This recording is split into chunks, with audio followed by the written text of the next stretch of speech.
ගතින් නෙමේ මනසින් සියල්ල අතාරින්න පුරුදු වෙන්න. හැම එකක්ම නැති වෙනවා. මොකක්ද නැති වෙන්නේ නැත්තේ? අපේ පෙම්වතා පෙම්වතිය නැති වෙනවා. බිරිඳ නැති වෙනවා. දරුවෝ නැති වෙනවා. ස්වාමියා නැති වෙනවා. අම්මගේ තාත්තගේ ගුණේ නැති වෙනවා. යාළුවෝ නැති අපිත් නැති වෙනවානේ.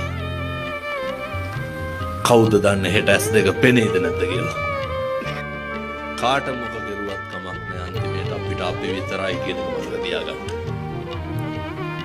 ඔය කරන සෑම අකුසලයක් අපේ ජීවිතේ හැම තැනකදීම විඳවන්න වෙනවා. ඊළඟ එක අනේක මත අපේ ජීවිතේ තීරණය කරන්න එපා. පින් පව් කඩා වැටීම් අනේක මත තීන්දු තීරණ ගන්න එපා. මෙහෙම දේශනා කරේ කාලෙකින් හම්බෙච්ච මනුෂ්‍යාත්ම භාවය නිකන් නිස්කාරණය නාස්ති කරගන්න එපා. අද ඒ මරු පින් කරගන්නේ කුමටද කුසලට කම්මැලි වන්නේ. හොඳ සත්පුරුෂ විදියට ජීවත් වෙන්න.